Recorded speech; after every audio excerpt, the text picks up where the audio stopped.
Muito bem. Pessoal, vamos então dar continuidade aqui ao nosso trabalho. Livro dos Médiuns, parte 2, Manifestações Espíritas, capítulo 5. Manifestações físicas espontâneas, ruídos, barulhos e perturbações. O item número 89 e seguintes que a gente vai estudar hoje. E nós paramos no nosso último encontro. Aqui, nós conversamos um pouquinho sobre a experiência que Kardec vivenciou. Eu até trouxe para vocês aqui um relato lá do livro Obras Póstumas, quando ele falava sobre alguns barulhos que ele ouvia dentro de casa enquanto ele desenvolvia o trabalho da elaboração desse livro, isso em 1856, um ano antes do lançamento do Livro dos Espíritos. E aí então ele fez ali na casa do Sr. Baudin, a filha dele era médium com quem ele trabalhava, e ele então evocou o espírito responsável por essas batidas, e ali então ele conheceu o Espírito Verdade e passou para ele algumas instruções, não apenas sobre o trabalho que ele estava fazendo, de alguns equívocos que ele estava cometendo, na verdade que chamou de erros graves, que ele tinha cometido, mas também, começando ali a partir daquele momento, estabelecer um contato com esse espírito que seria o orientador do trabalho. E tudo isso começando com essas batidas, com essas manifestações espontâneas. Aqui nós tratamos também de outros contatos, de outros relatos que foram feitos também. Aqui no 87, por exemplo, fala de barulhos, portas abertas e fechadas, vidraças que se quebram e coisa e tal, sobre barulho de louça que se despedaça e tudo mais. Falou também sobre alguns raros relatos, que não são raros os relatos que tratam desse tema, dessas questões de casas assombradas, de fantasmas que acabam provocando distúrbios dentro das residências e tudo. E aqui então, várias vezes, várias pessoas faziam esses comentários. E Kardec lembrou aqui também que na própria Revista Espírita, em várias das suas edições, nós temos aqui relatos dessa natureza, como por exemplo ele nos lembrou o batedor de Bergzaben. São 3 meses, maio, junho e julho de 58. O de Dibersdorf, em agosto de 58. O padeiro das Grandes Vendas, próxima de Epe, em março de 60. O da Rua Noyers, em Paris, em agosto de 60. O Espírito de Castellet-Dari, sob o título de História de um Danado, e a do Fabricante de São Petersburgo, em abril de 1860, e outros relatos também que ele vai trazendo para nós, Bonia Carine? Todos esses relatos tratando de cartas, de comunicações que chegavam até Kardec, relatando essas experiências, já que ele, publicando o Livro dos Espíritos, publicando o Livro dos Médiuns, despertava nas pessoas, embora o Livro dos Médiuns tenha vindo depois dessas revistas, mas assim que ele lançou o Livro dos Espíritos, falando sobre a existência dos espíritos, a possibilidade deles interagirem com o mundo material, e esses livros sendo vendidos e divulgados, vários grupos pela França, pela Europa e pelo mundo todo também começaram então a entrar em contato com ele, trazendo esses depoimentos, esses relatos, que então foram objetos de estudos da sociedade. Então a gente fez esse comentário.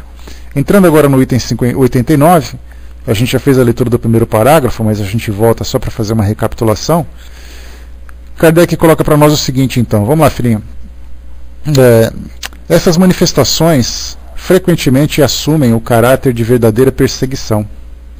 Conhecemos 6 irmãs que moravam juntas e que durante muitos anos encontravam de manhã suas roupas esparramadas, às vezes escondidas no teto, rasgadas e cortadas em pedaços, apesar das precauções que tomavam guardando-as à chave. Tem acontecido muitas vezes que pessoas deitadas, mas perfeitamente acordadas, viam sacudir as cortinas, arrancar-lhes violentamente as cobertas e os travesseiros, foram erguidos ao ar e às vezes até mesmo atirados fora do leito. Esses fatos são mais frequentes do que se pensa, mas a maioria das vítimas não os conta por medo do ridículo. Soubemos que tentaram curar algumas pessoas por entenderem que se tratava de alucinações, submetendo-as ao tratamento dos alienados, o que as deixou realmente loucas.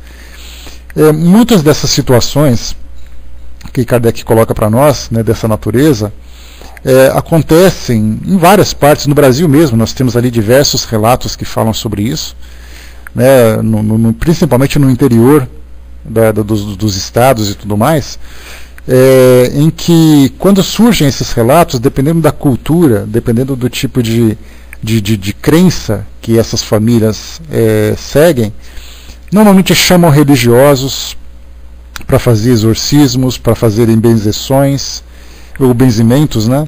Chamam parapsicólogos, se por acaso eles possuem uma cultura um pouco mais desenvolvida, tendo contato com universidades, com esses centros de pesquisa, mas normalmente as religiões que acabam assumindo a responsabilidade de fazer com que esses distúrbios cessem. E o detalhe interessante não é apenas nós chamarmos um parapsicólogo, chamarmos um religioso, um sacerdote, um representante e tal, para poder fazer esse trabalho, mas o que isso provoca naquelas pessoas, né? Naquele relato que nós pegamos, que eu trouxe para vocês, do Rio Grande do Sul, onde aquele documentário que falava sobre histórias, né, espantosas, histórias que falam do sobrenatural, que eu trouxe para vocês, aquela garota, né, que provocava esse tipo de fenômeno, né, o colchão dela, por exemplo, a chacoalhava na cama, ela provocava fogo espontâneo, objetos eram lançados em cima da sua casa e tudo mais. A princípio a gente analisa simplesmente o fenômeno, né? Ou seja, o fenômeno aconteceu, chama alguém para resolver e tudo fica certo. Mas a gente não leva em consideração todos os traumas, todos os problemas que isso provoca naquela pessoa. A partir do momento em que ela se tornou a responsável pela produção desses tipos de fenômeno, a vida dela se transformou, porque ela era vista como uma pessoa completamente estranha, os amigos se afastaram, as famílias tinham medo de se aproximar, a imprensa chegava perto para poder destacar, para poder fazer ali um registro daquele tipo de fenômeno, né, que acontecia e tudo mais. Então isso traz uma certa perturbação para a família, muitas vezes até uma situação um pouco mais grave, levando nesses casos de loucura, porque pensam que é alucinação, pensam que isso é uma história que foi inventada e tal. Então, muito mais do que o fenômeno propriamente dito, a repercussão moral desses fenômenos nessas pessoas que estão envolvidas, seja nos médiums, seja na própria família, isso acaba também gerando ali um complicador a mais que a família vai ter que lidar, né? Uma prova bastante difícil, bastante problemática que as pessoas têm que lidar. Bom dia, pessoal que chegou, Karine, Aline, Karine, bom dia, César. A Andréa colocou, né, eu vi minha família, viu os vizinhos também em 79, essas manifestações em uma casa ao lado, que era de madeira, né, dias a fio, escurecia e começava o samba, né, depois de muito se fazer, trouxeram um médium e o espírito falou por minha sobrinha que morava lá com seus tios, era o espírito de sua mãe, que tinha um problema familiar com eles, depois parou, né, mas foi feia a coisa, né. Porque a gente sempre imagina, né, que essas coisas só acontecem em filme, né, mas quando a gente começa a testemunhar, presenciar esse tipo de situação, a gente vê exatamente o temor que ele provoca, né? E dependendo da crença, como eu coloquei para vocês, que as pessoas seguem, isso pode ser assim, algo extremamente grave, principalmente se envolver as religiões tradicionais. Você tem aquela ideia do demônio que está presente na sua casa, o demônio que está presente junto das pessoas, né? E isso você não consegue simplesmente abrir mão, né? Beleza, Ladão, bom trabalho, meu amigo. O Braço colocou, é o modo, né, de apelo que eles usam para se comunicar. Quando a gente tem essa tranquilidade para poder analisar o fenômeno propriamente dito, é uma coisa, né, Braz? Mas quando você pega no interior do nada, aquelas pessoas que têm aquelas crenças das tradicionais, isso aí simplesmente não cessa. Até porque a fama, né, dentro da religião, quando você vai para uma igreja assistir a uma missa, assistir a um culto, as pessoas de imediato ficam te olhando como sendo a coisa mais absurda, mais espantosa que existe no mundo. Então a sua vida muda completamente por causa desses fenômenos. Daí então, quando a gente começa a entender com uma certa naturalidade a existência deles, a coisa já se resolve. O Brás colocou, era até um parente que estava me ajudando no além, né? Então, cada um se manifesta de um jeito, né? Era mais fácil mandar um telegrama, né? Ou fazer uma ligação e tal, mas o pessoal prefere fazer barulho. Então a gente tem que se virar e dar um jeito desse barulho, né? Para ver como era a coisa, né? E se era no passado ainda, fica mais difícil ainda, né? Chico até colocou, né? Você pensar que a coisa do demônio fica pior. Exatamente, né? Quando você coloca um fenômeno desse, de um espírito que quer se comunicar dentro de uma cultura evangélica, dentro de uma cultura católica, a única resposta que você tem é essa questão demoníaca. São os demônios, é o diabo que está fazendo e coisa e tal, né? Agora, a gente lembra também que no caso da Igreja Católica, é importante a gente destacar isso, que nós tivemos aquela reportagem que vocês conhecem, né, o Museu das Almas do Purgatório, que é uma igreja que tem lá em Roma, eu não sei se é no Vaticano ou se é em Roma, não lembro exatamente com precisão, mas que tem guardados ali objetos que foram resultado de manifestações físicas, como por exemplo, basta você, para quem quiser conhecer um pouquinho mais, dá uma chegadinha no YouTube e coloca lá Museu das Almas do Purgatório e vai ver uma reportagem, como por exemplo, né, com mais frequência eram mãos que eram marcadas em roupas, em livros, como se fosse uma queimadura. Então fica exatamente o desenho da mão queimada, e aí então a interpretação da igreja que eram almas que estavam sofrendo no purgatório, que se manifestavam pedindo orações. E ali todo esse material que foi coletado, que ficava nesse museu que é fechado ao público, né, o Clóvis Nunes com a Ilse Scamparini, que era da Rede Globo, né, que fizeram essa parceria para registrar isso tudo, eles tiveram que aprontar ali uma certa artimanha para tentar entrar naquele local, fotografar, porque era proibido fotografar. A igreja colocava assim as pessoas mais ortodoxas para que não permitisse que o público tivesse acesso, mas eles conseguiriam driblar, né, toda essa marcação para fotografar, para gravar, né, para filmar isso tudo. E aí então o que eles colocam para nós é que essas manifestações elas foram registradas principalmente dentro de instituições religiosas da Igreja Católica, como conventos, como mosteiros, como igrejas. E ali então tem uma coletânea desse material, né, que é bem interessante de vocês analisarem, vendo as manifestações físicas dentro de uma cultura católica. E aí então é aquela coisa, se os espíritos não podem se manifestar e quem se manifesta, aqueles que se manifestam são apenas os demônios, de repente a igreja começou a se deparar com fenômenos que viram que não eram demônios, mas eram espíritos familiares que estavam entrando em contato com os religiosos pedindo orações. Aí então eles classificaram como sendo almas que estavam no purgatório, daí o nome, né, Museu das Almas do Purgatório. Então quer dizer, os demônios podem se manifestar, mas as almas sofredoras também podem. Mas em compensação as almas, os espíritos esclarecidos, os espíritos amigos já são proibidos. Aí já começa a entrar naquela incoerência, porque quando você proíbe uma coisa, quando você impõe uma restrição dogmática e de repente os fenômenos começam a surgir contra esses dogmas, você começa então a abrir exceções.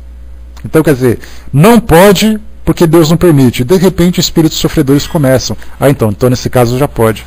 Então a igreja entrou ali numa certa saia justa para tentar explicar o seu dogma diante dos fatos. E contra fatos não há argumentos, a gente sabe disso, né?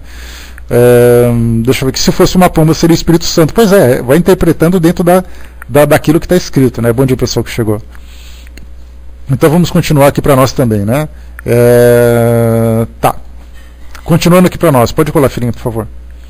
A medicina não pode compreender esses fatos, porque só admite causas materiais, do que resultam negligências funestas. Né? Isso Kardec lembrando aqui das curas, porque a medicina pensa assim, se você está com alucinações, se você está ouvindo coisa, vamos tratar dessas coisas. E como é que a gente vai tratar? Lembra que Kardec fala do século XIX. E quando se fala em século XIX, né, olha só o comentário que ele faz aqui continuando. Ó. A história relatará um dia certos tratamentos do século XIX, como hoje se relatam certos processos da Idade Média. Kardec tinha uma percepção muito interessante, porque ele conseguiu prever exatamente aquilo que ia acontecer. Hoje, no século XXI, nós estamos analisando métodos da psiquiatria, da neurologia do século XIX. E como eram feitos esses tratamentos? Era através da lobotomia. A lobotomia era como se fosse uma chave de fenda, bem pontuda, que ela era cravada, enfiando pelo globo ocular, pela cavidade ocular do paciente, para chegar no cérebro dele, com o martelinho que saía batendo. E essa lesão cerebral, segundo a visão da cirurgia da época, você eliminava determinados distúrbios psiquiátricos. Né? Então, quer dizer, havia uma previsão de que isso de fato já ia acontecer. A gente ia ficar assustado com isso. Eu tenho um documentário, Cindizinha, para você ter uma ideia, chamado A História das Cirurgias. Aí é chamado História das Cirurgias, Sangues e Tripas. É um documentário da BBC, que volta no tempo e conta a história da neurocirurgia, da psiquiatria, das cirurgias plásticas, das amputações, do século XIX, do século XVIII. A gente fica assim, parecia um matador, um centro cirúrgico daquela época. As coisas que eles faziam eram bizarras, né? E assim como Kardec lembrou, aquilo que nós fazemos hoje, no início do século XXI, daqui a 100 anos a gente vai falar sobre esse assunto de novo. Era uma faca muitas vezes, Brás. Os médicos não lavavam as mãos, eles não tinham essa preocupação, porque eles não tinham conhecimento da microbiologia. Né? Então era uma coisa assim assustadora. E era assim que eles tratavam o paciente, com eletrochoque. Hoje ainda se utiliza o eletrochoque, mas diferentemente daquela época. Naquela época o paciente era eletrocutado. Né? Hoje são pulsos elétricos, né, que provocam determinado tipo de reação no paciente. Mas esses tratamentos psiquiátricos daquela época, né, com medicações, com tratamentos de choque, com tratamentos cirúrgicos e tudo mais, eram utilizados para tratar pessoas que sofriam de alucinações. Né? Tratamentos dentários, então, nem fala. Né? Era uma coisa assim uma coisa assustadora. E esses médiums, eles eram tratados dessa forma, por isso que Kardec comentou. A medicina não podia compreender, porque era exatamente aquilo que ela pensava na época. Né? Deixa eu ver aqui, né? A Miriam colocou, né, nos olhos dos outros é refresco, né? Hoje a gente dá risada da história, né, Miriam? É só voltar no tempo e viver naquela época que a nossa opinião ia ser bem diferente. Tic-Tac colocou, né, hoje existem alguns padres e um bispo católico que se declararam médiuns, né, e se colocam a favor do espiritismo. É importante ter muito cuidado com essa afirmação, Tic-Tac, sabe por quê? Porque quando esses religiosos, quando esses sacerdotes se colocam a favor do espiritismo contra o dogma da própria instituição, eles deixam de fazer parte da instituição. Então eles deixam de ser padres, deixam de ser bispos. Eles criam uma nova instituição porque eles não falam em nome da igreja. E se eles insistirem nisso, eles são excomungados. Então é importante a gente ter cuidado quando eles falam assim, porque teve um e-mail que circulou pelas nossas caixas, que dizia assim, né, um padre que era médium dizia que era possível falar com os espíritos.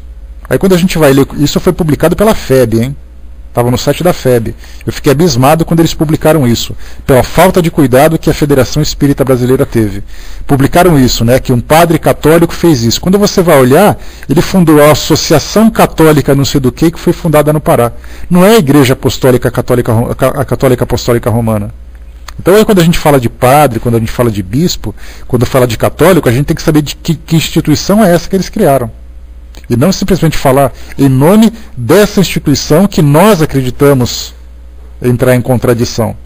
Então se um padre se declara médium e ele fala isso no Vaticano, ele é excomungado. Então ele não fala em nome da igreja, ele fala em nome dele. E se ele insistir, ele já não vai mais não faz parte mais da instituição. Né? Então está aqui, ó, um bispo deles dando entrevista. Se esse bispo falar em nome da igreja, ele vai ser desmentido. Se ele insistir fazendo parte da igreja, ele é excomungado. Porque ele não pode quebrar a hierarquia da igreja. Então a gente não pode dizer que a igreja católica está aceitando.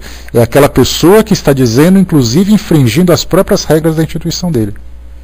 Então a gente não pode ficar empolgado, né, porque o bispo falou. Que bispo é esse? Qual a igreja que ele frequenta? Onde que ele é o representante? Quem permitiu que ele fosse? Não, eu entendi o que você quis dizer. Só estou dizendo assim que tem que tomar cuidado com essa situação, porque várias vezes, como eu coloquei para vocês, a própria FEB caiu nessa situação. Caiu nessa ideia de que o padre falou que é da Igreja Católica. Quando você vai olhar uma Igreja Católica completamente desconhecida, um padre que não faz mais parte da Igreja Católica, falando como se fosse um sacerdote daquela instituição. Né? Então temos que tomar bastante cuidado com essas afirmações. Mas a gente vê assim, se ele era um religioso e de repente ele começou a perceber os sinais da mediunidade e aceitou esses sinais, então é uma pessoa que aceitou isso tudo. Né? A Florzinha colocou, né, mas daí ele fala em seu nome e cria uma instituição e a igreja daí pode? Né? Pois é, exatamente assim. Então ele criou uma instituição nova, porque criar religião é que não falta, né? Teve uma reportagem que saiu no SBT Repórter, há um tempo atrás, que a gente chegou até a comentar sobre isso aqui na sala, que eles fizeram uma pesquisa que dizia que a cada dia, por dia, 3 igrejas são fundadas no Brasil, igrejas evangélicas. E naturalmente, dessas igrejas evangélicas, muitas fecham em seguida, né? Mas 3 igrejas são fundadas. Ou seja, a gente percebe assim que instituição religiosa tem o que mais tem por aí, né? Continuando aqui o nosso texto, vamos lá. Admitimos perfeitamente que alguns casos são obra da malícia ou da malvadez, mas quando se averigou suficientemente que não são produzidos por ninguém, temos de convir que são, para alguns, obra do diabo, e para nós, dos espíritos. Mas de que espíritos? Esse, sim, a gente já começa então a entrar aqui nessa questão, porque todo mundo diz assim, né? Bom, quem tá se comunicando são os espíritos, quem está falando são os espíritos e coisa e tal, mas quem são exatamente essas entidades, quem são esses seres, essas inteligências que estão se comunicando? Kardec coloca para nós então, bom dia pessoal que chegou. Os espíritos superiores, como os homens sérios entre nós, não gostam de fazer travessuras. Viu, Vaninha? Eles não gostam de fazer travessuras, tá? Você gosta de fazer travessura. Muitas vezes interpelamos esses espíritos sobre o motivo de perturbarem o sossego alheio. A maioria quer apenas divertir-se. São espíritos antes levianos do que maus. Quer dizer, antes levianos do que maus, são aqueles espíritos brincalhões que gostam de pregar uma peça, do que necessariamente maus. A gente não pode chamar, por exemplo, de um espírito obsessor, mas de um espírito que aproveita a oportunidade, ele encontra recurso e apronta ali uma peça só para poder trazer um susto, né? A Vaninha, por exemplo, que quer ser um espírito dessa natureza, ela, por exemplo, a Vaninha, o Brás e tal, eles vão fazer esse tipo de peripécias, né? E não são necessariamente maus. São apenas aqueles espíritos que, aquele tipo de pessoa que não tem muito o que fazer da vida, então eles acabam aprontando, né? Diz para nós assim, então, é isso aí, né? Vão dar mão, né? E seja feliz. A maioria quer apenas divertir-se. A maioria quer apenas divertir-se. São espíritos antes levianos do que maus. Riem dos sustos que pregam e do trabalho que dão para descobrir a causa do tumulto. Muitas vezes apegam-se a uma pessoa e se divertem a incomodá-la por toda parte. Ou seja, né, pegam no pé daquela pessoa só pelo prazer de atormentar a vida dela. De outras vezes se apegam a algum lugar, por simples capricho. Algumas vezes também se trata de uma vingança, como veremos. Em certos casos, sua intenção é a mais louvável. Querem chamar atenção e estabelecer comunicação, seja para transmitir à pessoa um aviso útil, seja para fazer um pedido, que foi os 2 casos que foram relatados pela Andréia e pelo Brás, né? Tiveram ali a oportunidade de terem contato com o mundo espiritual, eles trouxeram então, eles fizeram um barulho, chamaram atenção, fazendo uma solicitação. Nos 2 casos, espíritos familiares. O que chama atenção também aqui em cima é que Kardec coloca que os espíritos muitas vezes se apegam a um lugar. Ou seja, a afinidade que o espírito tem com o ambiente que ele frequentava, com o ambiente que para ele era bastante tinha bastante afinidade com a atividade que ele realizava, é o que nós vemos hoje, por exemplo, de museus, de teatros, cinemas, residências, hospitais, presídios, esses programas que normalmente a gente vê de caçadores de fantasma, né, Ghost Hunters, por exemplo, que são aqueles grupos de caçadores de fantasmas, normalmente eles são convidados por pessoas que moram em hotéis, né? Para quem acompanha esse programa, a gente já viu várias situações. Eles já foram para presídios, já foram para um hospital, já foram para um hotel antigo, já foram para um teatro, e ali eles encontraram, né, evidências, ou muitas vezes apenas indícios, através dos seus registros, né? Você vê também, eu gosto de ver com frequência, são bem interessantes esses programas. Então ele percebe que aqueles espíritos estão conectados ali. Só que a diferença de você fazer uma investigação apenas para constatar o que acontece naquele local e você fazer uma evocação para poder entender qual é a causa do sofrimento e do apego do espírito, é uma diferença muito grande. Como eles são apenas curiosos que fazem essas pesquisas, eles não têm motivo nenhum para fazer uma reunião mais profunda para saber exatamente por que os espíritos estão sofrendo. Eles simplesmente querem constatar a presença do sobrenatural. Então, nesses casos, esses espíritos estão vinculados a esses locais, até porque, muitas vezes, pelas características que eles acabam vendo de uma fotografia, de um histórico que tem, esses locais têm essa história durante muito tempo, coisa de 1 século, 2 séculos. Então, as pessoas que estão ali trabalhando, que estão morando, estão frequentando aquele local, não participaram, provavelmente, da história daquele local. Então, se eles estão ali durante tanto tempo, 2, 3 séculos, 1 século, significa que eles estão apegados ao local, e não necessariamente às pessoas. Agora, tem casos, como o caso de vingança que Kardec coloca, ou mesmo de uma certa antipatia, que tem uma pessoa que é atormentada o tempo todo. E ela, sendo atormentada, percebe que a coisa é pessoal, é com ela. E que se ela se mudar de residência, a coisa vai acontecer. Algo parecido a gente encontra naquele filme chamado... não é Fenômeno Paranormal. Me lembrem aí, pessoal, qual é o nome desse filme?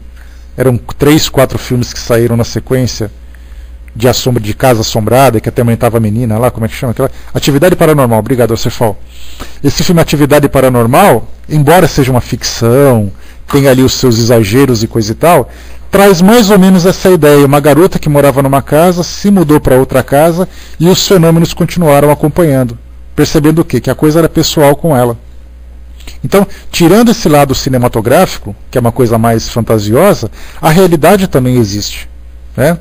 A Fernanda colocou para nós aqui, aqui gosta, né, disso, vivem fazendo esses passeios em locais onde possam fazer investigações do gênero, né? Falta um objetivo de ajuda, porém, né? Porém está fazendo isso, né? Exatamente, né, Fernanda? A Fernanda mora na Suíça, e ali então, nesses locais, na Suíça, nos Estados Unidos, que eles têm ali as suas crenças tradicionais, mas por outro lado tem grupos de pesquisadores que não compartilham, né? Na Itália também fazem isso, tá? Na Itália também fazem isso, na Inglaterra fazem isso, você vai para os Estados Unidos, eles fazem isso. Então são grupos assim que têm essa curiosidade de conhecer esses fenômenos, né? O Cefal colocou, né? Isso acontece, não adianta mudar de residência, né? No caso, quando está acompanhando o indivíduo, né? Continuando aqui para nós, vamos lá. Deixa eu pegar aqui. Tá, já libero para você, Fernanda, vamos lá. Aí você conta para nós aqui a história. Vamos lá, liberando para você antes da gente continuar.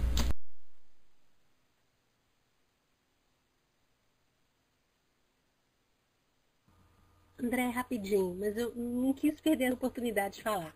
Eu tenho vários amigos aqui que são esses pesquisadores, né? E que fazem essas visitas, são grupos formados que fazem essas visitas em diversos locais, porque aqui tem demais, principalmente na Itália, onde tem fantasmas, onde se escutam vozes, se veem os espíritos e tudo. Então o pessoal vai, são muito preparados a nível de tecnologia, com gravadores, filmadoras, e realmente aparelhos assim bem ricos, né? E é incrível, eles fazem, você vê que tem a manifestação, isso é gritante. Porém, um detalhe que eu queria falar é que eu tenho uma amiga que está passada em uma dessas excursões, ela voltou e estava muito mal, passou mal assim o domingo inteirinho. E ela veio me falar que as pessoas que foram falaram que todo mundo que vai nesse local, sempre alguém fica mal, tem alguma coisa, né? E eles não sabem por quê. Aí ela foi e falou assim, a gente vai, foram. O fato é que depois ela falou, não quero nunca mais voltar naquele lugar, né? Porque eu senti aquela energia muito pesada, Aí foi onde eu coloquei isso que você comentou. Gente, vocês sabem que existe a vida em outra dimensão. Vocês têm essas provas assim concretas de manifestação nas fotografias, com a transcomunicação instrumental, enfim. Porém, ninguém nesses momentos pensa em fazer uma vibração ali, ou darem-se as mãos, fazerem uma prece e tentar, assim, ajudar naquela memória daquele local, talvez essas entidades que ainda estejam presas ali, ou mesmo mandando esse tipo de energia. Era só isso que eu queria falar. André, vou te passar o microfone.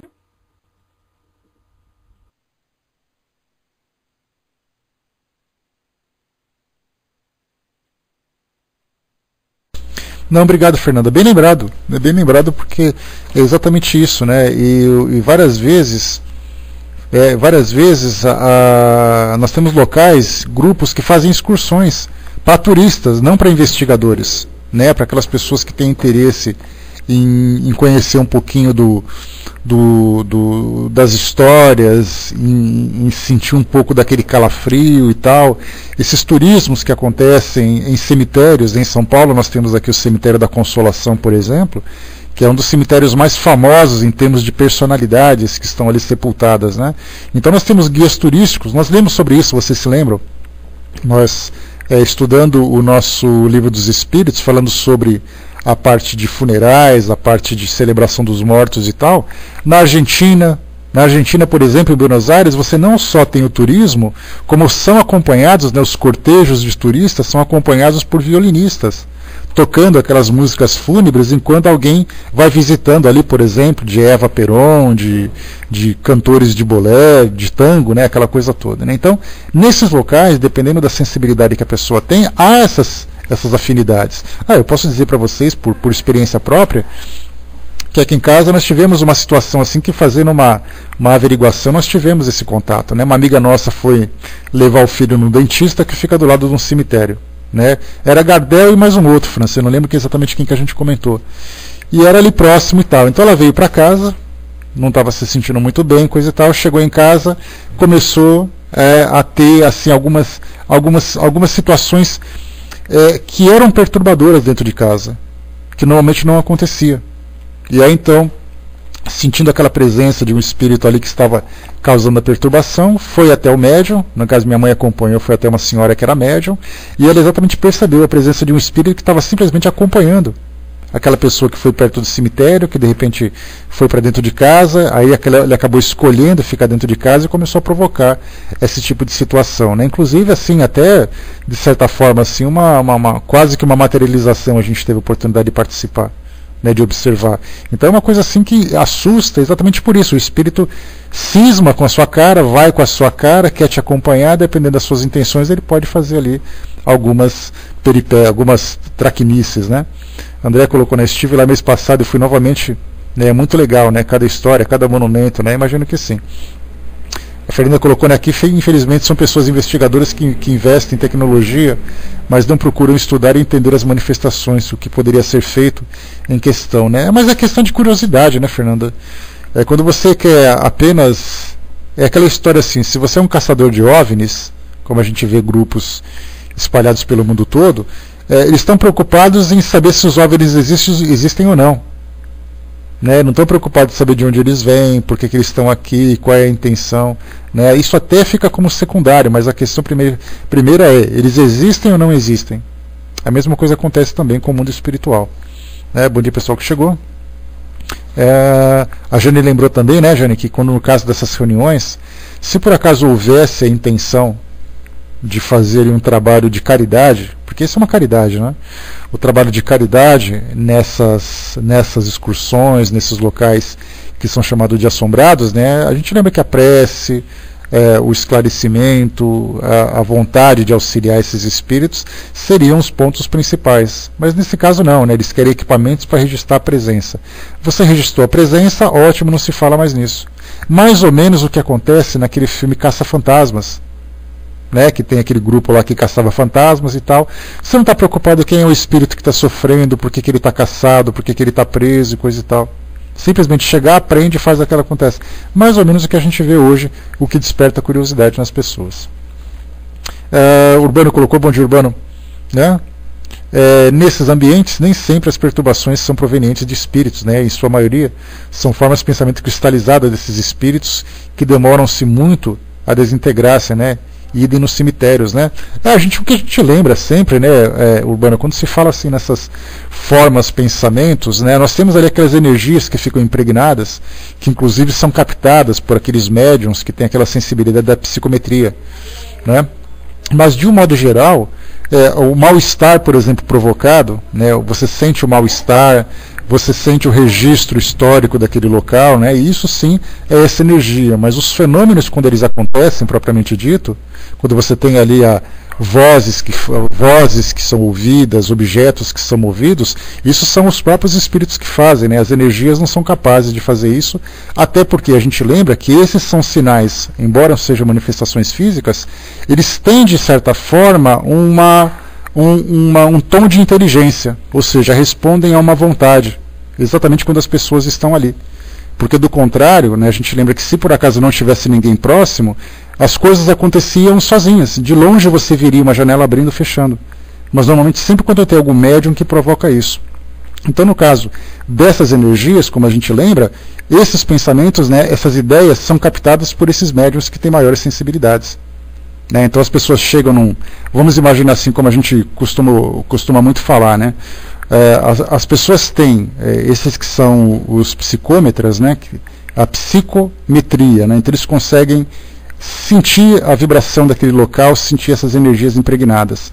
Você vai até um local, aí então você começa a reviver imagens que estão ali de pessoas que morreram, de locais que foram destruídos, de histórias dessa ou daquela natureza, porque ali é aquele registro que ficou. Mas eles só captam os registros das lembranças, não captam necessariamente, não percebem os fenômenos físicos propriamente ditos, né? Muitas das visões de casas espíritas nada mais são do que formas de pensamento dos próprios presentes.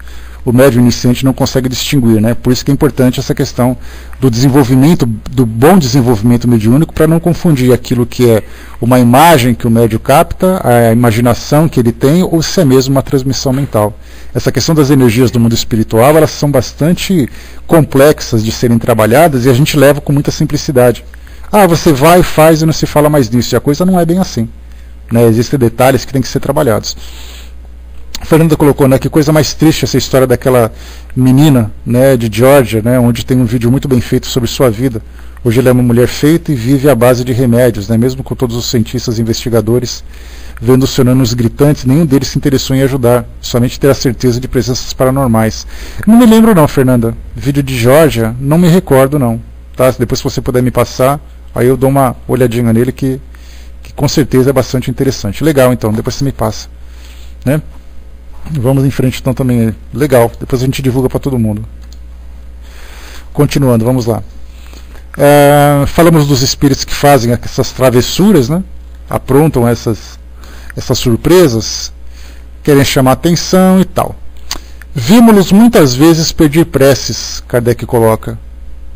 O cumprimento de um voto em vida, que em vida não puderam realizar, os outros quererem para o seu próprio sossego, reparar uma maldade praticada em vida.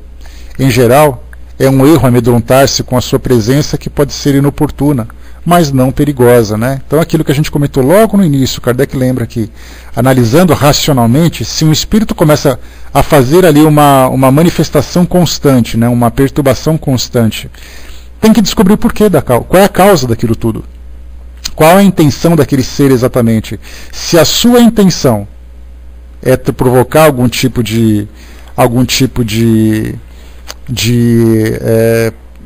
perturbação pessoal no sentido da obsessão, então tem que saber por que há essa obsessão, que tipo de vínculo existe entre esse espírito obsessor e esse que pode ser considerado ali a vítima daquela situação.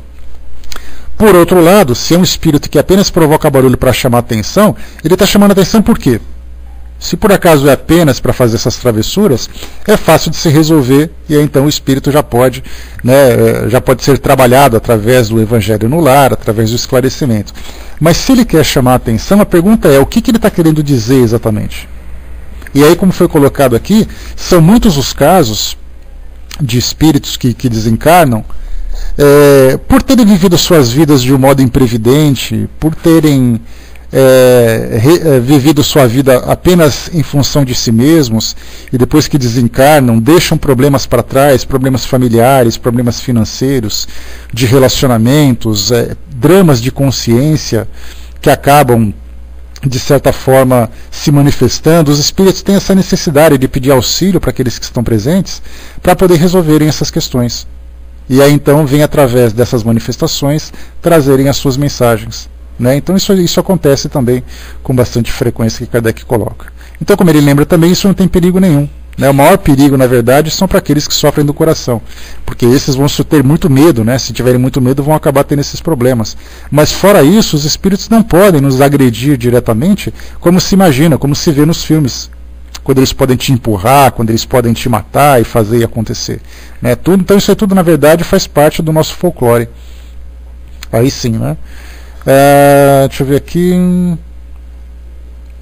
Tá, né? Urbano lembrando aqui também, né, sobre aquela questão, né, das energias impregnadas, né? Quando repetimos o mesmo pensamento ruim ou bom, ele acaba criando no mundo espiritual uma égide mental, né? Este muitas vezes acompanha o seu co-criador, tornando um empecilho, né, ou uma camada protetora, né? Em determinados ambientes, o Circo de Roma, por exemplo, há uma cristalização coletiva cuja intensidade energética é muito intensa e justifica todas as perturbações verificadas até hoje, né? Não significando que ele tenha os espíritos envolvidos, né? Muitos já se libertaram, né? A mesma coisa também a gente pode lembrar dessas energias são nos campos de concentração nazistas. Em Auschwitz, por exemplo, Divaldo Franco esteve lá, e ele fez um relato numa das suas palestras dizendo que ele ainda via cabelos das pessoas, ainda via, né, aquele sentimento de sofrimento, aquelas lembranças que estavam ali presentes, que na verdade, né, são energias que a gente muito pouco compreende a esse respeito,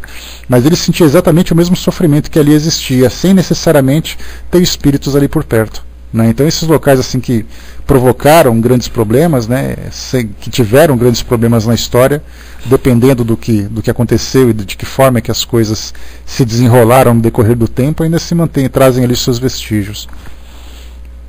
Continuando aqui para nós. Compreende-se o desejo de livrar-se dele, mas para isso, geralmente, se faz o contrário do que se deve. Aí Kardec lembrando aqui sobre essa questão da forma como nós lidamos com essas manifestações. Quando se trata de espíritos que se divertem, quanto mais se levá-los a sério, mais persistirão, como as crianças traquinas que impacientam as pessoas e assustam os medrosos. Quer dizer, se eles provocam ali uma manifestação, as pessoas se assustam, esse era o objetivo, é aí que se tornam mais intensos, mais incisivos nessas manifestações.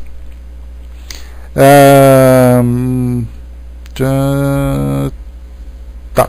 Se pelo contrário as pessoas também rirem com as suas peças, acabam por se cansar e deixá-las em paz. Conhecemos alguém que, em vez de se irritar, os excitava, os desafiava a fazer isso ou aquilo, de maneira que alguns dias se afastaram. Mas, como dissemos, há os que agem por motivos menos frívolos. Por isso é sempre útil saber o que eles desejam. Se pedirem alguma ajuda, é certo que cessarão suas visitas quando forem satisfeitos. O melhor meio de informação é evocá-los através de um bom médium escrevente. Olha só Kardec lembrando aqui sobre as evocações, né? E o que vale lembrar também, que nos tempos de hoje, né, na mídia, a gente tem muitas dessas situações daqueles espíritos que ficam... Por exemplo, se vocês assistirem ao filme Falando com os Mortos, é um filme que conta a história real de um médium americano. Vocês podem até assistir o filme, que é um filme antigo, dando uma chegadinha lá no site www.saudadeadeus.com.br, lá na seção de filmes online, procurem ali o filme Falando com os Mortos.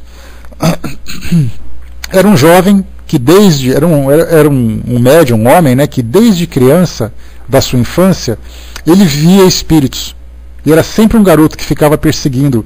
E isso para ele era um tormento, porque ele não conseguia sequer distinguir quem era encarnado e quem era desencarnado, tamanha a sua sensibilidade. E aí o tempo foi passando, continuava, né? Só colocar na área de texto, por favor, Vaninha. www.saudadeadeus.com.br, na seção de filmes online. E aí então eram tão intensas essas manifestações, essas presenças, que ele não conseguia ter paz, ele quase que enlouquecia. Até que tudo foi desenrolando, quando ele foi chamado a atenção para ajudar a solucionar uma questão que ali estava pendente na história daquelas personalidades. Está ali a Vaninha colando para vocês. É só dar uma chegadinha na seção filmes online. Então o filme, na verdade, o filme então é o nome dele, Falando com os Mortos. Dê uma assistidinha nesse filme que vocês vão entender. Depois que um espírito se manifesta para resolver alguma pendência, ele já não mais tem necessidade de se manifestar. Agora, há aqueles médiums, né, que eles constantemente são perturbados, porque quando ele resolve o problema de um, vem outro para pedir ajuda.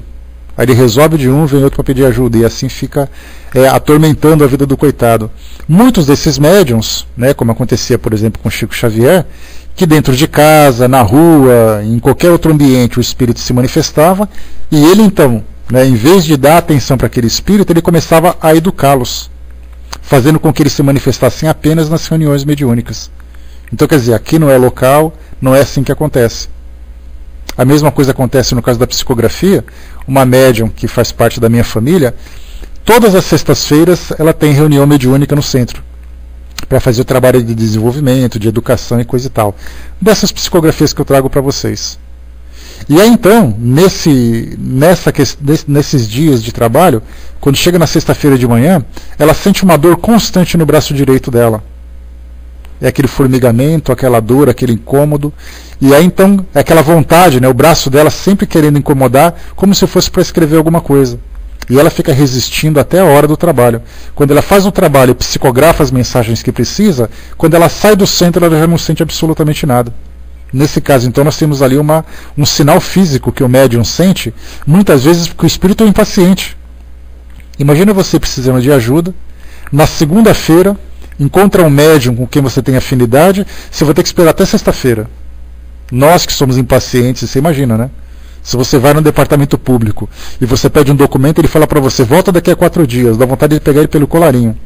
Imagina um espírito que está com uma pendência moral, com um sofrimento muito grande, tem que esperar 4, 5 dias. Então muitas vezes ele fica acompanhando o médium todos os dias, insistindo na mesma solicitação.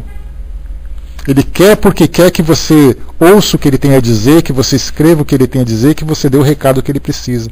Mas aí o médium, nesse processo de educação, vai falar, não, você vai esperar até o dia da reunião, porque é lá que eu trabalho. Fora isso, não tem mais o que fazer. E aí então o espírito vai, quando chega na hora ele muitas vezes até reclama, até desaforado ainda por cima, né? Tive que esperar esses dias todos só para escrever isso para você, e vai esperar ainda mais. Porque afinal de contas os médiums não são servidores, não são serviçais dos espíritos, né? Pelo contrário, eles são ali trabalhadores que podem ajudá-los. Daí então esse trabalho de educação que o médium precisa ter. Né? Não, mas não tem jeito, não, o centro acaba sempre sendo um hospital de almas. Esse é o objetivo, essa é a proposta, né, Brás? A gente tem ali a parte de orientação para os encarnados, de cursos, de treinamentos, mas a gente não faz ideia da dinâmica que acontece na relação do mundo espiritual com o mundo físico nesse trabalho de auxílio. É algo muito intenso, a gente não imagina. Então aqui nesse caso, como o Kardec colocou, como ele bem fez, né, se um espírito começa a causar algum tipo de perturbação, vá até o médium, vá até hoje, na atualidade, um centro espírita, né, porque hoje raramente nós encontramos médiums que trabalham em casa. Então ele orienta exatamente isso, né? Orienta exatamente isso. Através da psicografia de um bom médium escrevente, o espírito vai dizer o que ele quer. Se ele quer reclamar, se ele quer pedir uma prece, se ele quer pedir uma ajuda, um conselho, seja lá como for. Então quando ele percebe que alguém tem essa sensibilidade, normalmente eles se manifestam através deles, provocando no médium algum tipo de alteração na sua percepção. Se por acaso eu não sou médium, então ele começa, quer dizer, eu não sou médium intelectual, né, que é capaz de provocar, de escrever alguma coisa, de ouvir alguma coisa, de ver e tudo mais, mas eu tenho a possibilidade de provocar um fenômeno físico, ele vai então atormentar, fazer barulho na minha casa, derrubar coisas, fazer movimentar objetos e coisa e tal, só para chamar minha atenção. Aí eu vou ter que pedir ajuda para alguém. Aí é aquela questão interessante. Para quem você vai pedir ajuda? Vai depender da cultura. Normalmente as pessoas pensam assim, eu vou falar com o padre lá na igreja que tem coisa acontecendo em casa. Aí o espírito vai balançar a cabeça e falar assim, ai meu Deus do céu, não deu certo. Eu vou ter que continuar fazendo isso. Porque ele não entendeu o meu recado. Porque na verdade ele queria falar. Se você vai, por exemplo, para um pastor, para um padre, cuja cultura é aquela história que se alguém se manifesta é demoníaco, então a gente vai tratar do demônio. Mas na verdade é um espírito familiar que quer conversar. Então a gente pode imaginar o trabalho que é para o mundo espiritual tentar se comunicar com a gente. Exatamente porque na nossa visão eles não existem. E se existem, eles devem ficar distantes. Quando nós começarmos a abrir esses canais de comunicação, através do entendimento, e a doutrina espírita nos proporciona isso, não porque a doutrina espírita é a salvadora do mundo, mas porque ela dá essa abertura de entender o que acontece onde ninguém quer explorar. Então ela traz de uma forma técnica, através dos livros dos médiuns, metodologias para nós entendermos o que acontece, como nós nos comunicarmos, quais são os efeitos preventivos, quais são as consequências daquilo que tem sido feito. E aí então cada um começa a vivenciar essa relação do modo que lhe convém, do modo que é capaz de conviver. Mas dentro daquilo que tradicionalmente a gente ouve no mundo, a gente pode imaginar no decorrer da história, porque nós falamos de 1 século, 2 séculos, de 10 séculos, nós falamos de 2 milênios de cultura cristã, de quase 2 milênios de cultura cristã, dentro daquela visão dogmática de que o inferno, as almas ficam no inferno e coisa e tal. Quantos espíritos no decorrer desses milênios não tentaram se comunicar com seus familiares e não puderam? E quando o faziam, colocavam sob ameaça esses médiuns. Porque se o médium ouvia o que o espírito falava, de imediato ele era chamado, por exemplo, pela Inquisição. Porque ele estava ouvindo as vozes do demônio. Joana d'Arc que o diga. Ela via ali sinais, ouvia vozes e coisa e tal, e a menina foi queimada numa fogueira. Depois consertaram isso tudo, né, canonizando-a, colocando-a como heroína e coisa e tal. Mas a gente pode imaginar.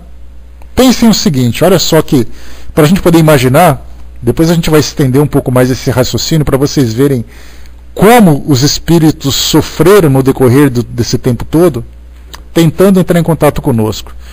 Vamos pensar aqui assim, por exemplo, no interior da Tchecoslováquia, hoje a República Tcheca, né, mas vamos lá para trás na Tchecoslováquia, né, ou antes disso, vamos pegar, por exemplo, na China, que é um país milenar, fica mais fácil da gente trabalhar. Lá na China, lá no pezinho de uma montanha, tem uma pequena vila. Naquela pequena vila tem uma residência. Naquela residência desencarnou uma pessoa. Essa pessoa tentava se comunicar com seus familiares e não conseguia. E isso aconteceu há 5 séculos. O que aconteceu nessa casinha, no pé da montanha na China, há 5 séculos, aconteceu em todas as partes do mundo, em todas as épocas, sem terem possibilidades de se comunicar. Imagina a solidão e as dificuldades que os espíritos tiveram para resolver as suas pendências, para manifestarem as suas ideias, para entrar em contato com seus entes queridos, e simplesmente não conseguiam. A partir do momento em que a doutrina espírita começou a ser elaborada no século XIX, e esses canais começaram a ser abertos, imaginemos quantas e quantas comunicações vieram, e quantas comunicações tentaram se comunicar através de outros veículos e não conseguiam. Quantos fenômenos aconteciam na vida das pessoas, na casa das pessoas, e nada mais acontecia. Isso é realmente algo perturbador, da gente perceber que como nós nos fechamos para o mundo espiritual com essa necessidade ainda desse intercâmbio. Mas aquela cultura dizendo assim, não, nós não podemos falar com os mortos porque os mortos estão proibidos de serem evocados. E ainda é, né, Brás? Essa barreira ainda é muito grande, porque quando nós falamos de centros espíritas, até mesmo os centros espíritas têm essa dificuldade. Depois eu vou trazer para vocês, eu tenho aqui um material preparado que eu já até conversei, sobre a forma como nós nos comunicamos nos centros espíritas. Porque até mesmo os centros espíritas estão com uma metodologia impedindo dos espíritos se manifestarem. Nós tivemos ali alguns contatos que foram, alguns e-mails que foram transmitidos, que a gente vai estudar, que eu estou assim guardando para oportunamente a gente falar sobre isso. Mas você imagina o seguinte, qual é a cultura de um grupo mediúnico? Você vai para o centro espírita naquela hora, o grupo se reúne, os médiuns, o dirigente, faz a evocação de um espírito sofredor, faz a doutrinação dele, e ele então vai embora. Aí vem o próximo. Então, na verdade, assim seria que o centro espírita se tornou quase que uma linha de montagem, ainda que voltado para a caridade. Mas quantos espíritos gostariam apenas de virem conversar conosco? Conversar como Kardec conversava. Quem é você? Onde você morava? O que aconteceu? Como a gente pega o telefone, manda um e-mail. Os espíritos querendo simplesmente conversar com os encarnados. E eles não podem, porque as casas espíritas, pelo seu método de trabalho, simplesmente impediram que isso acontecesse. Impediram que essa comunicação espontânea acontecesse, que não fosse apenas de espíritos sofredores, de espíritos suicidas, de espíritos obsessores. E Kardec fazia isso. Tanto era assim, tem um barulho na minha casa. Quem é você e o que você quer? Hoje não acontece isso. As casas espíritas não estão preparadas. Porque o método de trabalho que eles desenvolvem hoje ficou muito diferente daquilo que Kardec fazia. Tanto é assim que eu pergunto para vocês, quantos diálogos a gente já registrou entre espíritos comuns, entre espíritos familiares, nas casas espíritas, comparado com o que Kardec fazia na Revista Espírita, no livro Céu e Inferno e coisa e tal. Se você quer conversar com um espírito familiar, você não consegue conversar com ele. Porque a cultura é assim, ele vem, escreve a sua carta, te entrega e vai embora. Então, na verdade, se tornou uma comunicação, uma via de mão única, porque você ouve, mas você não fala. Na época de Kardec era assim, conversava com o espírito, nós temos ali vários registros a esse respeito, alguém que estava sofrendo queria falar com um ente desencarnado. Fazia uma reunião mediúnica, começava então a se comunicar, fazendo perguntas para o espírito. Como é que você está? Onde você está vivendo? Como é que é a sua vida? Você tem tido contato? Você está sofrendo? Quem que você viu? Quem que você não viu? A gente não faz isso hoje. Porque na nossa mente é assim, o espírito fala e vai embora, só isso. Nós temos medo de conversar com o mundo espiritual. Então esse tipo de recomendação de Kardec pode ser muito interessante, mas para nós hoje acaba sendo um empecilho, pela forma como nós nos sistematizamos em trabalhar. Nós desvirtuamos, na verdade, a espontaneidade do trabalho. Nós formalizamos o trabalho. Vem, fala o que você quer e vai embora. Apenas isso. O Bano colocou, né? Quem se intenta a mexer com uma massa sofredora precisa ter muito capital cósmico, né? Pois do contrário acaba ficando perturbado, né? De start, o encarnado deve ser um profundo estudioso e dedicado na caridade universal. Isso implica uma vida dedicada, humilde, pura em seus objetivos, né? Essa constitui a única forma de nos livrarmos da perturbação, né? É o bom trabalho feito na organização de um grupo mediúnico. Os médiuns bem instruídos, os médiuns com seus valores bem trabalhados em nome da caridade, da dedicação, porque muitas vezes o médium se compromete com a casa, mas ele só se torna médium quando ele está no centro espírita. Quando ele tem alguma percepção, ele diz, olha, não posso fazer isso agora, não vou fazer agora, estou muito ocupado, não estou interessado e coisa e tal. Né? Então essa abdicação, né, dessa dedicação que o médium tem, na verdade, de se dedicar em prol dessa caridade com o mundo espiritual, a gente vê isso com pouca raridade. Com muita raridade, né? Espíritos como Chico Xavier, como Divaldo Franco, como tantos outros anônimos por aí que viviam, né? O Chico Xavier, por exemplo, trabalhava praticamente de segunda a sexta na comunicação com os espíritos. Que tipo de médium hoje a gente consegue encontrar? Claro que tem as dificuldades dos compromissos, ninguém pode se tornar escravo da mediunidade, coisa e tal. Mas em termos de cultura e de caridade, a gente acha que não está ainda preparado para poder exercer esse trabalho. A gente vem ainda se desenvolvendo nesse sentido, o que é muito positivo, podia ser pior, né? As portas podiam continuar fechadas, né? Mas hoje pelo menos já abriram. Né? O Tic Tac colocou para nós ali vários vídeos, né, sobre essa questão, né, dessas declarações desses religiosos com relação à mediunidade. Quem tiver interessado, só dá uma chegadinha ali, copiar o endereço ali e colar lá no navegador de vocês. Continuando para a gente poder aqui acelerar o nosso tema. Vamos em frente aqui. Tá. Continuando, filhinha. Pelas suas respostas, né, então aqui, ó, o melhor meio de informação é evocá-los através de um bom médium escrevente. Pelas suas respostas, logo se verá quem são e se poderá agir convenientemente. Se for um espírito infeliz, a caridade manda tratá-lo com as atenções que merece. Se um brincalhão, pode tratá-lo sem rodeios. Se um malvado, deve pedir a Deus que o melhore. Em todos os casos, a prece só pode dar bons resultados. Mas a solenidade das fórmulas de exorcismo lhes provoca o riso. Não lhe dão nenhuma importância. Se puder entrar em comunicação com eles, é preciso desconfiar dos qualitativos burlescos e assustadores que algumas vezes lhes dão, para se divertirem com a credulidade dos ouvintes.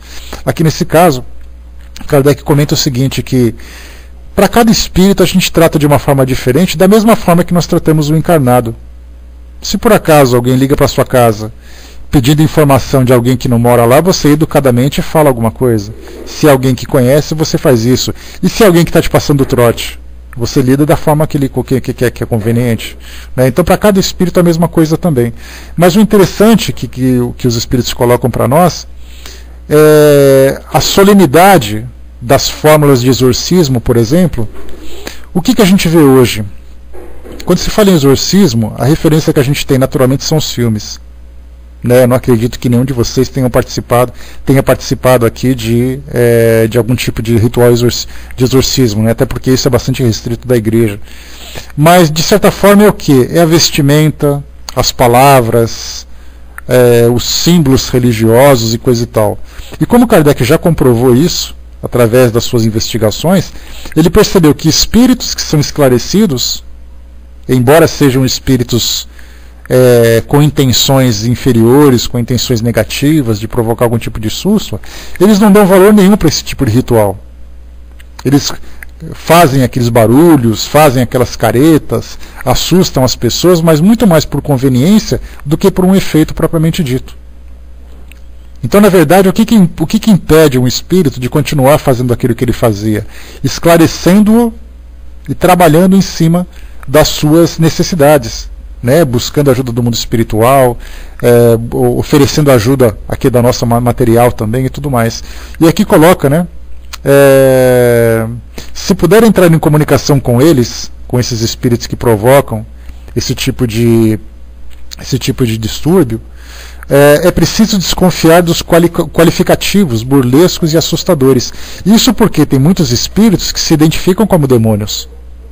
Se você tem numa determinada família, num determinado grupo, que professa uma das religiões tradicionais que nós temos hoje, onde você se manifesta ou através de anjos ou através de demônios.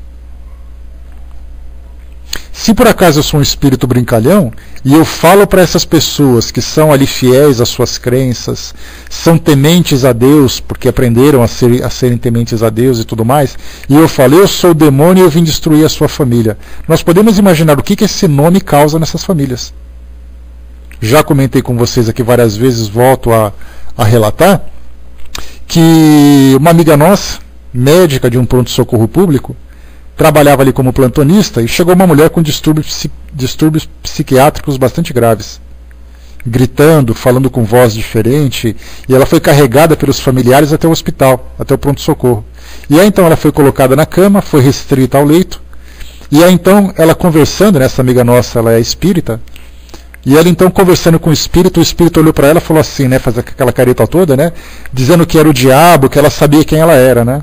E essa nossa amiga, que era médium, olhou bem para o espírito e falou assim, eu sei exatamente o que você é e sei que você não é isso. Então deixa essa pessoa quieta.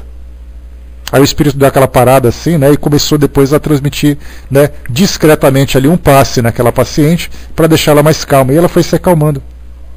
Que na verdade era um obsessor, que estava ali se passando por um espírito demoníaco para poder provocar aquele efeito nas pessoas que estavam próximas. E causava mesmo, de fato. Porque era o que elas acreditavam. Então pensar dessa forma, quer dizer, aquilo que você mostra como conhecimento é exatamente o tipo de relação que você vai ter com os espíritos. A Fernanda colocou, né, um amigo colocou umas fotos de rituais de magia negra que acontecem em Montes Claros e fiquei boba, né? São rituais exorcistas com uma médium que usa faca e fere mesmo, né?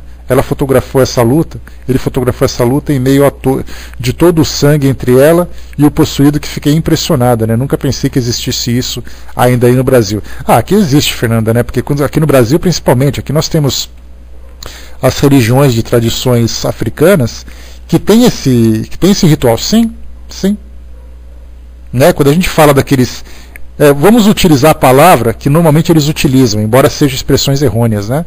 Eles dizem assim, né, que uma pessoa está possuída por um Exu. O que é o Exu? O Exu, na verdade, é uma entidade do candomblé, que é ali o mensageiro da justiça, digamos assim.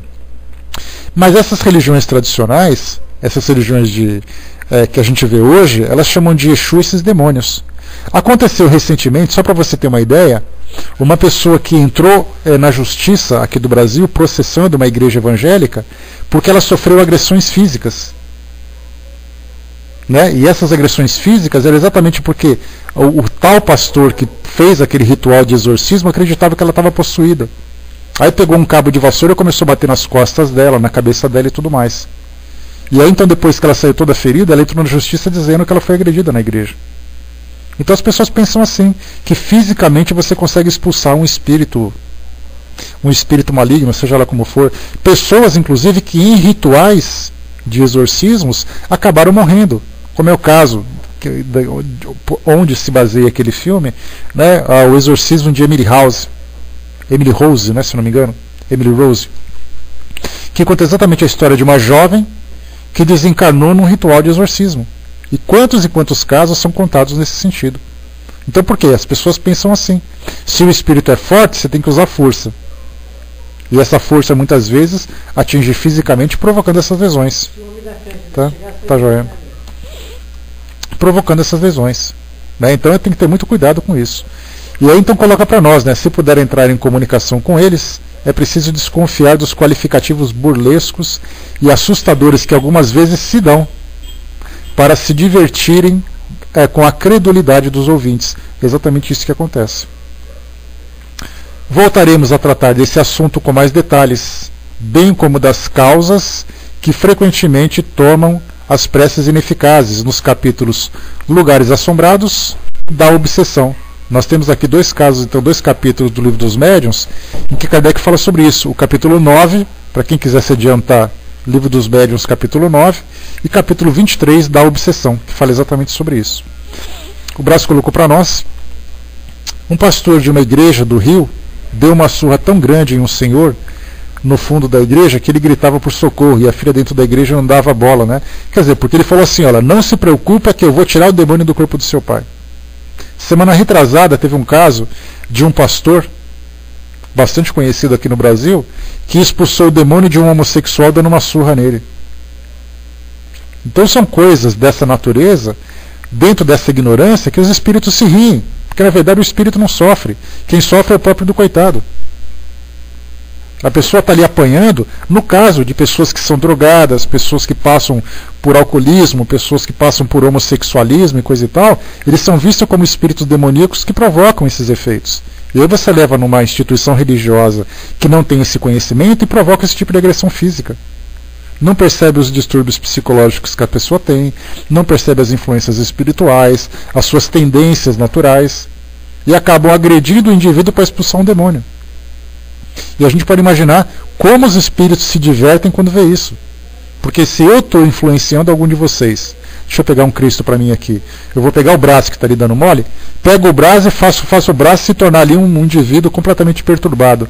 Aí ele vai na igreja, deixa eu ver de quem é aqui, ele vai na igreja do Wagner. O Wagner pega lá e desce pancada no braço. E eu estou só olhando. O braço apanhando que nem um cachorro sem dono, o Wagner exorcizando o coitado e eu só parado olhando dando risada.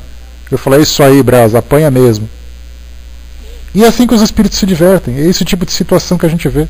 E se o Wagner for meio descontrolado, então, o Wagner vai querer tirar o espírito do corpo dele de todo jeito e já viu o que vai acontecer. A Miriam me lembrou aqui, né, fiquei chocada com o entrevistando o capeta, né, que dizia dominar o pastor da outra igreja concorrente. Sem comentários, né, Miriam? Sem comentários, porque a gente vê exatamente isso. É um atacando os espíritos, utilizando esses líderes religiosos como se fossem fantoches. E eles começam a se agredir publicamente, num caso assim, verbalmente, né, mas em público, um falando que o outro está endemoniado, outro falando que o outro está possuído e coisa e tal, e os espíritos rolando, porque são instituições que têm milhares de adeptos, milhares de seguidores, e os espíritos brincando com a imaginação de todos. E aí então o pastor chega na igreja, num templo, numa reunião com 2.000 pessoas, pega o microfone e fala: o demônio está naquela outra igreja. E todo mundo fica com o olho arregalado, nem consegue dormir direito. E os espíritos rolando de dar risada por causa dessas influências inferiores. É assim que ainda a cultura que nós temos hoje no mundo todo, não é só aqui no Brasil, nos Estados Unidos são muitos os relatos a esse respeito, vindo das igrejas evangélicas de lá, que eles se comportam exatamente assim. Né? E não expulsava, né? Ele estava se divertindo, exatamente. Então são situações assim que a gente observa ainda nessa nossa relação com o mundo espiritual. A doutrina espírita nos traz isso de um modo mais sóbrio. Se um espírito se manifesta, por exemplo, para um médium bem preparado, dá aquela parada, começa a conversar com o espírito e o desmascara. Não apenas o desmascara, como começa também a fazer um trabalho de orientação para que esse espírito pare de causar essas perturbações. Conversa com aquele que sofre a influência, conversa com aquele que influencia e o trabalho continua. Sem nenhum tipo de espetáculo restrito, num lugar bem discreto, que é um centro espírita, onde é feito esse trabalho, e não tem mais necessidade de causar esse espanto público, como acontece nesses exorcismos. Quando acontecia, né, nesses exorcismos que saíam na televisão. Aqui no Brasil você liga a televisão nesses programas religiosos e você vê um pastor exorcizando uma pessoa em frente do altar da igreja com milhares de pessoas assistindo pela televisão. A gente vê isso na televisão, olha que ponto chegamos. E é isso da Ibope, hein? Esse que é o pior. As pessoas assistem porque elas ficam assustadas. Eu já vi uma adolescente, vizinha, filha de evangélicos, jogar contra a parede um monte de homens que queriam exorcizá-la, né? Pois é. Quer dizer, aí você pensa, como é que você vai explicar esse tipo de situação? Você fala que é o demônio, porque para ter uma força dessa só pode ser o demônio. Quantas e quantas vezes a gente vê isso acontecendo, né? Mas isso aqui então a gente vai continuar com esse assunto mais para frente. Nós paramos aqui então no item 91, que vai ser o tema que nós vamos continuar no nosso próximo encontro, falando mais um pouquinho sobre esse assunto, né? Vai ser na próxima segunda-feira. Bom, fechamos por aqui então, pessoal, o nosso estudo de hoje, né? Tomou a Bíblia da mão deles dizendo que não era digno daquele livro, né? Isso, quantas vezes isso acontece, né? Quando ele põe a mão na cabeça, grita, cai um monte, né? Como funciona isso? Mark, a gente lembra o seguinte, o fato de agirem dessa forma, né? O fato de realizarem aqueles espetáculos não significa que eles não tenham fé. E muitos desses espíritos que estão influenciando aquelas pessoas, aqueles participantes daquela religião, são espíritos que também trazem dentro de si mesmo as suas crenças. Quando um pastor vem e fala com autoridade, e ele fala em nome de Jesus, sai do corpo dessa pessoa, nós não podemos nos esquecer que os espíritos amigos estão ali para ajudar. Então eles fazem a coisa certa do jeito errado. Então na verdade funciona muitas vezes. Claro que eles só mostram na televisão os casos que funcionam. Aqueles casos em que o espírito fica dando risada da cara dele e vai embora porque não aguenta de dar risada, eles não mostram. Mas muitos desses casos de desobsessão que são feitas, pelas técnicas que eles utilizam, dão certo. Porque existe ali um campo vibratório naquela instituição, afinal de contas, nós temos ali a proteção do mundo espiritual. Jesus disse, né, onde dois ou mais se reunirem em meu nome, lá eu estarei. Então uma igreja, onde tem as pessoas que seguem realmente ali a sua fé, é um lugar que tem ali boa vibração. Os espíritos amigos estão ali juntos, ajudando aquelas pessoas, porque elas vão de coração ali fazer as suas orações. E muitas vezes um desses pastores, né, esses pastores que participam desses trabalhos, eles fazem isso com toda sinceridade. Eu já falei para vocês que a gente pode não concordar com o que eles fazem, mas não podemos desmerecer o sentimento que eles trazem. Muitos padres na Inquisição no passado, quando condenavam as pessoas à fogueira, eles faziam aquilo com todo o amor à crença que eles tinham. Só que era um amor equivocado. Eles acreditavam que a pessoa tinha o demônio, eles acreditavam que a fogueira ia ajudá-la a purificá-la, e ele fazia de coração. Depois, no mundo espiritual, ele percebeu o erro que ele cometeu. Mas as pessoas fazem acreditando que estão fazendo certo. Então isso, algumas vezes, essa coisa de expulsar o demônio, ele pode até expulsar aquele espírito dali, naquele momento. Mas um trabalho de continuidade, de esclarecimento, por exemplo, não é feito. Porque aquele espírito que está perturbando é um espírito sofredor. Né? É o magnetismo, exatamente, Mark. Tá? Então tem ali o efeito do magnetismo. Quando você coloca, por exemplo, ali a mão sobre uma pessoa e você está imbuído com aquela vontade, você tem essa força magnética, certamente você provoca um choque naquele momento. Aí o espírito escapa e tudo mais, né? Eu não acredito nisso, nessa safadeza dos padres da Inquisição. Andréia, pensa o seguinte, só para a gente poder esclarecer um pouquinho sobre isso. Imagina que você faz parte de uma instituição desde pequeno. Então eu sou um padre eu sou um jovem que foi para a igreja. Eu aprendi a lidar com a minha religião dessa forma. me explicaram durante toda a minha vida que os demônios só podem sair do corpo da pessoa se acontecer dessa forma. Então eu vou sendo doutrinado, vou sendo orientado e tudo mais. E eu tenho uma fé muito grande, eu faço aquilo com convicção, eu tenho amor pela religião e tudo mais. E de repente, naquele momento em que eu me deparo com uma situação, eu faço aquilo que eu aprendi. Então, na verdade, não é uma questão de mau caráter, é falta de educação mesmo. Agora, claro que nós temos aqueles indivíduos, como nós temos médiums, como nós temos pastores, como nós temos padres, que são pessoas que utilizam da posição para se beneficiarem. Agora, quando eles fazem aquilo com sinceridade, é exatamente aquilo que o Wasserfall lembrou. A fé é equivocada, é a fé cega. Você faz porque te ensinaram a fazer. Então, muitos desses padres que trabalhavam na Inquisição, depois de retornarem ao mundo espiritual, perceberam o que fizeram de errado e fizeram um trabalho muito bonito de regeneração de si mesmos e dos erros que cometeram.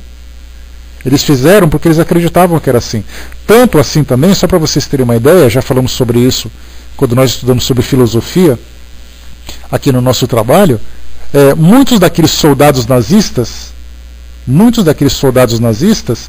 faziam aquilo tudo de levar os judeus para os campos de concentração, eles faziam porque eles acreditavam na causa.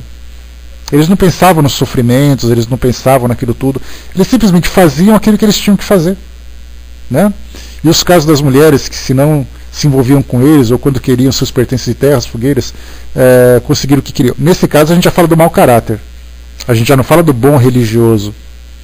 Né? A gente fala, os homens bomba, a mesma coisa, pega esses jovens que se vestem com colete de bomba e explodem no meio do coisa, eles fazem com a fé, porque disseram para eles que eles iam para o paraíso se eles fizessem isso. Então a gente não está falando dos mau caráteres. Os Borgias, por exemplo, eram da pior espécie, né? Era uma família corrupta. Então nós não falamos de homens corruptos, nós falamos de religiosos sinceros, mas que viviam essa fé cega. Tá? Então é importante a gente separar a intenção de cada um. Não nos cabe fazer um julgamento das intenções, mas é importante a gente entender qual é a motivação que cada um tem. Né? Mas não era não, eu tenho aqui um livro, a Ju me presenteou, que chegou através da nossa amiga Ana de Portugal, está aqui, eu estou olhando para ele agora, ó, Os Papas e o Sexo. Conta a história de vários papados, de vários grupos, de várias gerações religiosas que se perderam na corrupção do sexo, na corrupção do poder, na corrupção do dinheiro. Mas isso não interessa para nós. Falar de homem errado, a gente pode falar de nós mesmos. A gente fala de a fé cega. Pessoas que acreditavam de fato naquilo, mas direcionavam a sua fé de um modo equivocado. Aqueles padres sinceros que faziam com amor a coisa, mas faziam de um modo equivocado. É disso que a gente trata agora. Né? A Miriam colocou só para a gente fechar, eu não me iludo não. Né? Até nós que estudamos a doutrina podemos distorcer muitas coisas e cometer injustiças, sem dúvida nenhuma. Então você acreditar, quando você faz uma coisa com paixão, eu sempre falei isso para vocês e vou insistir isso até o final. Quando nós somos apaixonados por uma coisa, nós muitas vezes perdemos um pouco da... Eu também assisti os Los Borgias também, que mostra a mesma coisa. Né? Assisti os dois também. São bem interessantes. Né? Eu gosto desse tema, já falei para vocês. Né? Então quando a gente fala, por exemplo, sobre paixão, muitas vezes a paixão se sobressai à razão. Tanto é assim que uma pessoa apaixonada por outro é capaz de fazer coisas que racionalmente ela não faria. Ela se expõe ao ridículo, ela se sacrifica, porque está apaixonadíssima. Quando a paixão acaba, ela fala assim, eu não acredito que eu fiz isso. Com religião é a mesma coisa. Quando você é apaixonado pela religião, você acaba distorcendo um pouco. Né? Maria colocou, bom dia Maria, fé ou fanatismo? A fé, quando é uma fé fervorosa, apaixonada, ela acaba levando a atitudes equivocadas. O fanatismo já é uma distorção da fé. E aí então o fanatismo a gente também nem entra nessa questão, porque já é um distúrbio que a pessoa tem de ela não conseguir lidar com aquilo que ela acredita. A gente fala de fé sincera. A gente está falando daquilo que é sincero, daquilo que é verdadeiro, mas que tem uma visão equivocada. O fanatismo já é doença, né? A gente já não entra nesse campo. Assim como a corrupção também é uma doença de caráter, que a gente não trata desse assunto, porque cada um, né, nesses dois casos, já não interessam tanto para nós. Né? A lei colocou para nós, né, o senhor Edir Macedo mescla Umbanda com o seu ritual, né, e criou uma rede nacional de TV, né, e só emprega seus adeptos. Né? Ali é difícil a gente julgar, né, a gente deixa que a própria justiça dos homens façam isso, né, ali, porque fica mais fácil. né, da gente ficar dando a nossa opinião, né, eu não participo daquele meio, não conheço aquele meio, tudo que eu disser vai ser apenas uma questão de crítica, né, mas a própria justiça já está tomando as suas providências para aquilo que é equivocado, e isso por si só já basta, né? O que a gente tem que fazer é esclarecer as pessoas o máximo que a gente puder. Muito bem. Né, o Braz lembrou aqui também, né, no desmonte de um convento no Rio, encontraram vários fetos sepultados nas paredes, né, também ali outros escândalos que acontecem. Então escândalos, quem fazem os escândalos são os homens, não as religiões. As religiões são verdadeiras.